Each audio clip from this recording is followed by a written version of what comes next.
दोस्तों नमस्कार।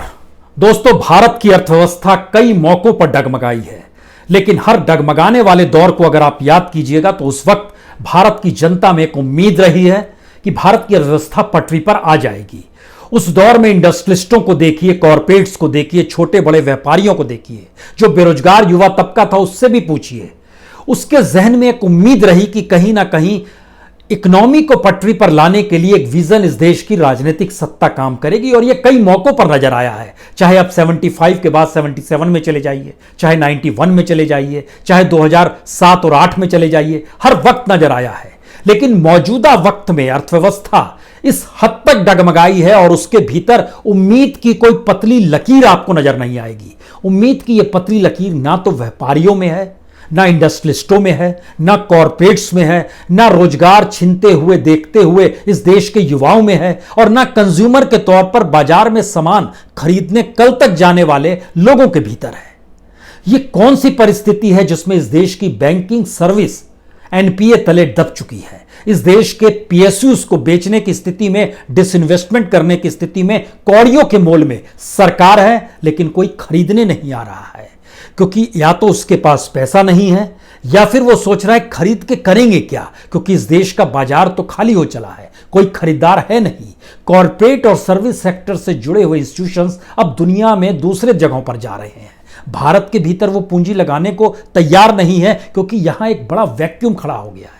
और जिनके पास रोजगार नहीं था उनके सामने संकट है कि उनसे ज्यादा बड़ी तादाद में जो काम कल तक कर रहे थे, अगर उनकी नौकरी जा रही है तो आने वाले वक्त में उनके साथ क्या होगा।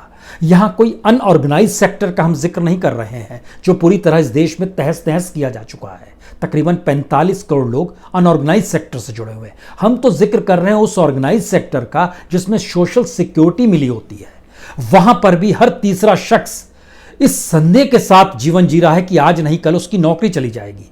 कहीं 25% पैसा कटा है, कहीं 50% कटा है, कहीं नौकरी जा रही है, कहीं 3-3 महीने नौकरी नहीं। और यह कमोवेश हर सेक्टर में है, उसमें मीडिया का सेक्टर भी ले आइए। इस देश के भीतर में कमोवेश समूचे सेक्टर अगर ढहढा रहे हैं तो फिर वो स्ट्रक्चर कैसे खड़ा होगा जिसके जरिए इकोनॉमी को संभाला जाता है या इकोनॉमी संभलते हुए चलती है। तो वो पहिया ही जब रुक गया है तो उसको पटरी पर लाएगा कैसे कोई। और यह सवाल दरअसल इस बात को लेकर इंगित करता है, क्या मौजूदा वक्त में सत्ता के पास कोई विजन नहीं है, आने वाले वक्त में इकोनॉमी को पटरी पर कैसे ले जाए इसको लेकर कोई समझ नहीं है। इस बात का हम जिक्र इसलिए कर रहे हैं क्योंकि डीजल की कीमत पेट्रोल से ज्यादा होगी, आपने कभी नहीं सुना होगा।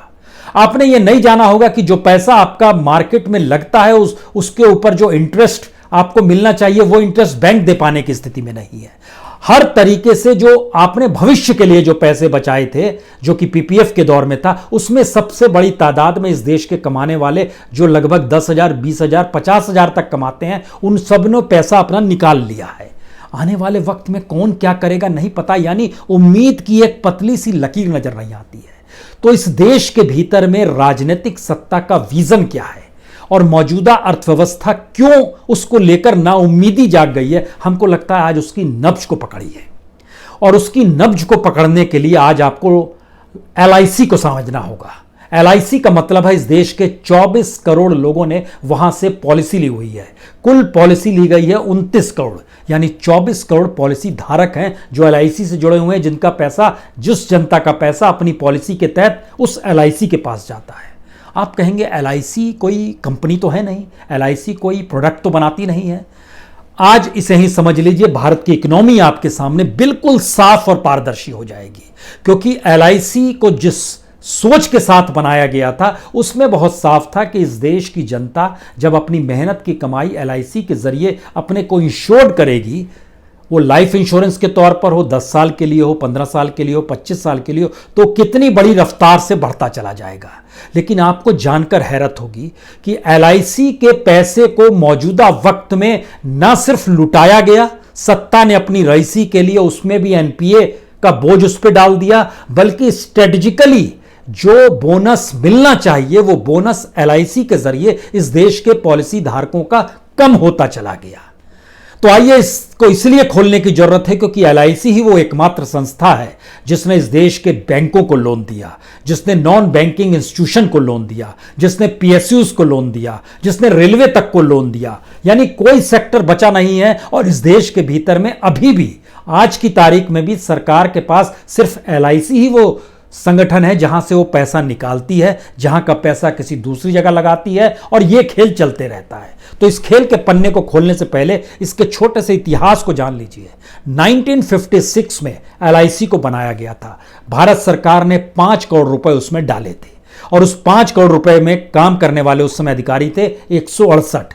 देश के 5 जगहों पर जोनल ऑफिस खोला गया और उसमें लगभग 212 ब्रांच, छोटे छोटे ब्रांच देश के अलग अलग हिस्सों में खोले गए। एलआईसी के ये हम जिक्र कर रहे हैं 64 साल पहले, यानी 1956। उस समय के सफर के बाद जब हम आज आपसे बात करें तो उस समय के 5 करोड़ रुपए आज की तारीख में एसेट के तौर पर एलआईसी के पास 36 लाख करोड़ हो चुके हैं। जी, ये है एलआईसी। एलआईसी के उस समय 168 अधिकारी थे। आज की तारीख में सीधे काम करने वाले 1,11,000 कर्मचारी हैं। 11 लाख से ज्यादा वहां पर एजेंट काम करते हैं। जो 212 ब्रांच देश भर में खुले थे वह 212 ब्रांच बढ़ते बढ़ते 2084 ब्रांच हो गए और उसके अलावे 1381 सैटेलाइट ऑफिसेज भी खुल गए हैं। 5 जोनल से बढ़कर 8 जोनल हुए हैं और इतनी बड़ी तादाद में भारत के पास एलआईसी का पैसा है। लेकिन स्थिति इस देश की आ गई कि अब एलआईसी के भी अपने स्टेक को भारत सरकार प्राइवेट सेक्टर को बेचना चाहती है, जिसके जरिए वो 1 लाख करोड़ रुपए कमाएगी। इसका मतलब कई है। इसका मतलब है सरकार के पास पैसा नहीं है। इसका मतलब है कि जनता के पैसे पे चलने वाला इंस्टीट्यूशन, जिसमें जनता लगातार प्रीमियम देती रहती है, पैसा देती रहती है, उस पैसे पर भी सरकार की नजर है या उस पैसे को भी संभाल पाने की स्थिति में सरकार नहीं है। तो एलआईसी के इस पूरे तंत्र को आज जरा समझ लीजिए। आपके सामने भारत की इकोनॉमी का कच्चा चिट्ठा साफ हो जाएगा। इसकी शुरुआत हमको लगता है इसी बात से करनी चाहिए कि आप चूंकि वहां पर प्रीमियम का पैसा देते हैं, और यह भी आपको जानना चाहिए कि तकरीबन हर वर्ष 3 लाख करोड़ रुपया प्रीमियम के तौर पर एलआईसी के पास आता है। 20 लाख पॉलिसी हर साल एलआईसी बेचती है। कर्ज कमोवेश एवरेज निकालिएगा तो 10,000 करोड़ रुपए वो कर्ज दे देती है। लेकिन जिनको कर्ज दिया गया वो पैसे नहीं लौटा रहे थे। बोनस जो जनता को दिया जाना चाहिए, जो एलआईसी का पॉलिसी धारक है, उसको कम करते आ गया। और इस सफर पर चलिए, क्योंकि यह सफर आपकी और हमारी दोनों की जिंदगी से जुड़ा है, जो भी एलआईसी से जुड़ा हुआ है। 1956 से जब आप बात को शुरू करेंगे, आपको यह जानना चाहिए कि एलआईसी के दफ्तर में जब आप आज की तारीख में जब घूमने जाएंगे तो वहां पर आपको किसी भी एलआईसी के ब्रांच में आज की तारीख में बोनस रेट्स लिखे हुए नहीं मिलेंगे। पहले क्या होता था कि एलआईसी के किसी भी ब्रांच में जाइए, डिस्प्ले किया जाता था, या सड़कों पे जो पोस्टर्स लगाए जाते थे या जो होर्डिंग्स लगाए जाते थे उसमें बोनस रेट रहता था। अब आपको बोनस रेट किसी भी जगह पे दिखाई नहीं देगा। और डायरी जो एलआईसी की रहती थी उसमें बोनस रेट्स भी डालना एलआईसी ने बंद कर दिया। अब सवाल यह है कि अगर आपको सोचेंगे नहीं ऐसा नहीं होता है, तो आप जाइए मौजूदा वक्त में पिछले सिर्फ आपको 10 साल का कच्चा चिट्ठा मिलेगा। www.licindia.co.in पे जाइए। वहां पर वेबसाइट में भी आपको बीते 10 साल सारे खेल बीते 10 साल में हो गए। और ये सारे खेल के जरिए किस तरीके से जनता को ही लूट लिया गया और जनता को लूटने के साथ एलआईसी सेक्टर को किस तरीके से कंगाल भी किया जा रहा है, यह भी आज आपको बताते हैं। 1957 में जब शुरुआत हुई, 1956 में बना, और 1957 में जो पहला था उसमें आपको 1 लाख रुपए का अगर आप लाइफ इंश्योरेंस कराते थे तो 1 लाख रुपए पर आपको मिलता था 1750 रुपए 1 साल के। 1957 का हम जिक्र कर रहे हैं। और उस समय अगर आप लेते थे 10 साल के लिए, एनरोलमेंट रहते थे 10 साल 15 साल या 20 साल के लिए एलआईसी कराते थे तो 1400 रुपए आपको मिलते थे।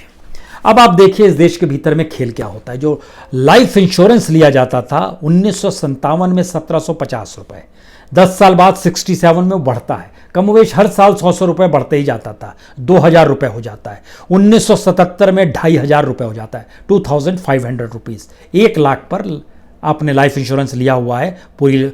1987 में ये 7250 पर आ गया। 97 में ये 8800 पे आ गया। सन 2000 में ये 9500 आया और 2002 में 10,000 तक पहुंच गया था, जो एक हाईएस्ट लाइन थी। लेकिन उस 10,000 के बाद 2002 के बाद चीजें उलटनी शुरू हुई। जो जनता को बोनस मिल रहा था वो घटते चला गया और घटते घटते घटते घटते आज की तारीख में जब 2020 में हम आपसे बात कर रहे हैं 7,000 पे है। 7,000 मिला करता था 1986 में और 2020 में भी मिलता है 1 लाख पे 7,000। और उस समय लगातार चीजें बढ़ रही थी। 1750 रुपए से जो शुरू हुआ था वो एक सिलसिलेवार तरीके से बढ़ता चला जाता है। 2002 से ठीक पहले जिसके पहले क्या हुआ कि सरकार एक IRDA ले आई। IRDR क्या होता है? Insurance regulatory and development authority of India, यानी भारतीय बीमा विनियामक और विकास प्राधिकरण। इसके जरिए उसने इंश्योरेंस को अपने लिहाज से डेवलप करना शुरू किया।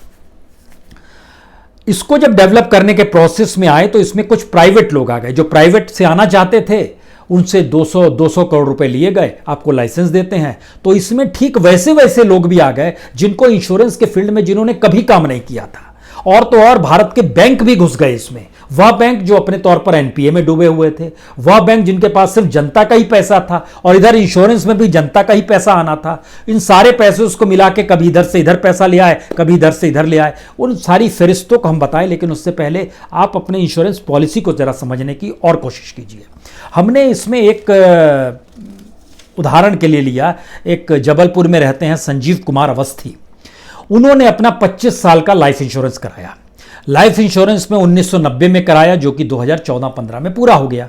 1990 में जब कराया तो उनको मिलते थे 1 लाख पर 6,800 रुपया ईयरली बोनस उनका था, जो कि 2000 में 8,000 पहुंच गया। लेकिन IRDA आने के बाद और प्राइवेट सेक्टर के घुसने के बाद वह चीजें कम होती चली गई और 2014 में जो उनकी आखिरी किस्त आई उसमें 4,800 आया, 1 साल का जो बोनस था। अगर 1990 में कराए हुए बोनस को अगर उनके हिसाब से एनालिसिस कीजिए, जो रफ्तार थी उस लिहाज से वह 1 लाख रुपए 25 साल के बाद 1 लाख रुपए लौटते, प्लस उस पर मिलने वाला बोनस तकरीबन 3.25 लाख करोड़ का होना चाहिए था। 3,75,000 यह होना चाहिए था। लेकिन अगर आप बोनस कम करते चले गए और बता नहीं रहे हैं कि ऐसा क्यों हुआ है, तो स्थिति यह आ गई कि उनके हाथ में आएंगे 1,87,000 बोनस के और 1 लाख वही जो उन्होंने अपने तौर पर दिए। तो 1 लाख और 1 लाख यानी 1,87,000 ही मिले 25 साल में। 25 साल में भी आपके हाथ में 1 लाख देने पर 1,87,000 रुपए ही आते हैं। अगर यह स्थिति है तो इसका मतलब पहला तो यह हुआ कि LIC ने जनता के साथ फ्रॉड करना शुरू किया या उसकी पॉलिसी फ्रॉड वाली हो गई। दूसरी स्थिति आई कि जनता के लिए जो LIC क्रिएट की गई थी जिस सोच के साथ, वह सोच बदल गई। क्योंकि इन सब के बीच जो पहला नारा था LIC का, उसमें था ग्राहकों के विश्वास की सुरक्षा। इस नारे में थोड़ा सा तब्दील किया गया था बीच में, विश्वास का दूसरा नाम LIC। लेकिन मौजूदा वक्त में इसका नारा हो गया है आपका विश्वास हमारी संपदा। अब ये समझ गए कि नारा भी बदल दिया गया, लेकिन बात यही नहीं रुकती है। एक तो धोखा हो गया कि आपने किस तरीके से यहां पर LIC की चीजों को खत्म करना शुरू किया। जब 2013 का वक्त था, जब मनमोहन सरकार थी और मनमोहन सरकार जब जा रही थी, उसने एक झटके में 31 दिसंबर 2013 को जो पुरानी चली आ रही थी, जो इस देश के पॉलिसी धारकों के लिए लाभदायक की योजना थी, उन सबको लगभग 49 पॉलिसीज को खत्म कर दिया गया और नई पॉलिसी नए डिजाइन में आ गई। वही चीजें अभी भी रेंग रही है। मैंने मोदी गवर्नमेंट इस मामले में बड़ी बेहतरीन रही है कि उसने कभी कुछ सोचा नहीं है। जो पुराना चला आ रहा है उसमें से जितना पैसा निकल सकता है निकाल लो, जो पुरानी चीजें चली आ रही है जिस ढर्रे पर चल रही है चलने दो।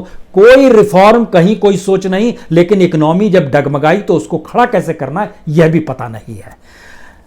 उस समय पी चिदम्बरम हुआ करते थे फाइनेंस मिनिस्टर और उन्होंने 31/12/2013 की रात को ऐलान किया कि पुरानी पॉलिसीज बंद कर दी गई है। उसमें 49 पॉलिसीज थी, आपके जहन में अगर याद आ रहा हो। शुरुआत में पॉलिसी थी whole life policy, limited payment life policy, limited payment life policy, single premium भी चलता था, इंडाउनमेंट एश्योरेंस पॉलिसी थी, चिल्ड्रन डेफर्ड पॉलिसी थी, 2 ईयर टेम्पोररी इंश्योरेंस था, चिल्ड्रन डेफर्ड इंश्योरेंस था। ये सारी चीज 1956-57 में थी। लेकिन बाद में मनी बैक पॉलिसी आई, फिर न्यू जन रक्षा प्लान आया, जीवन छाया, जीवन आधार, जीवन विकास, जीवन सरल, जीवन आरोग्य, जीवन अंकुल, सारी चीजें खत्म कर दी गई। इसके साथ ही 2013 में 49 और नया स्टाइल में उसको लाया गया।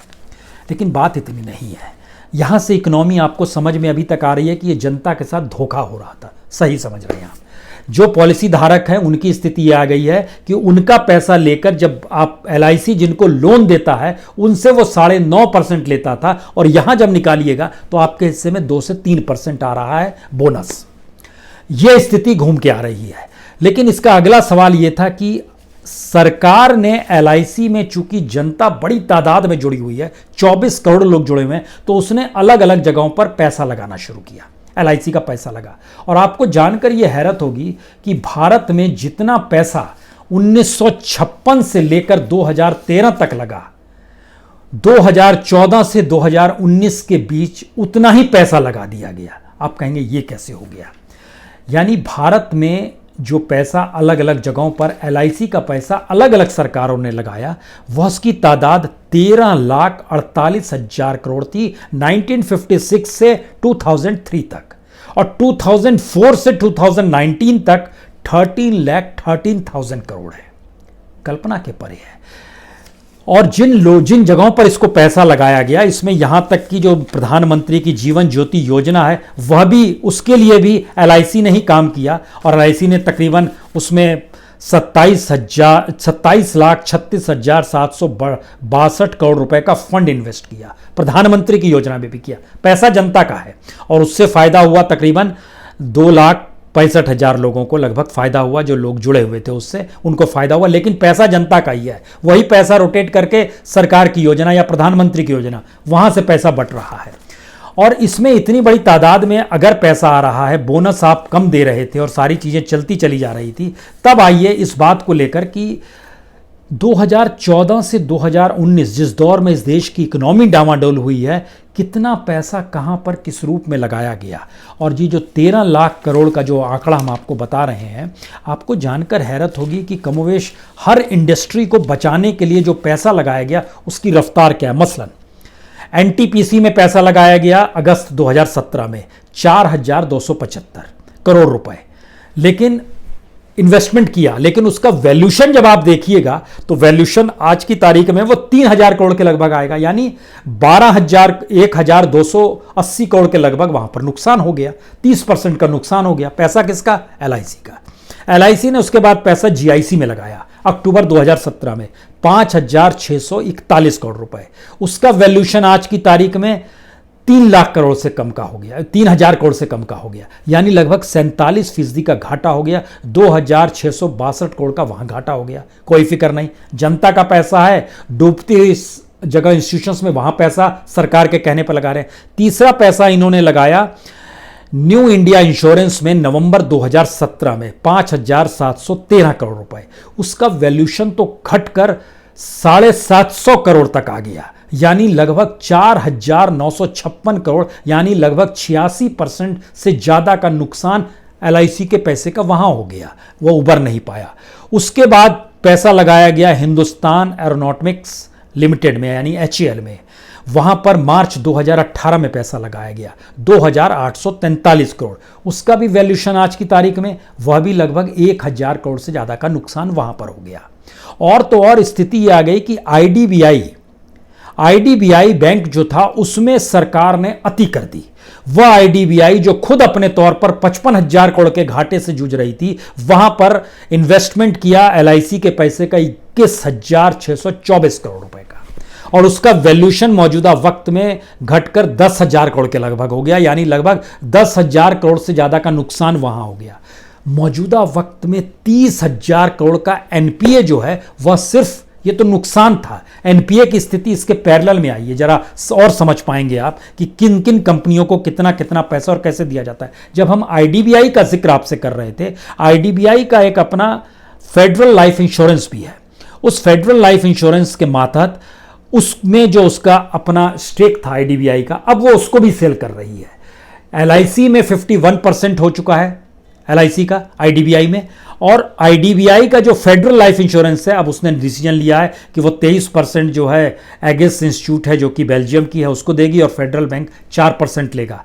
यानी कुल 595 करोड़ का खेल है, यानी 49% एगिस इंश्योरेंस के पास आ जाएगा, 30% फेडरल बैंक के पास आ जाएगा, 21% IDBI के पास आ जाएगा।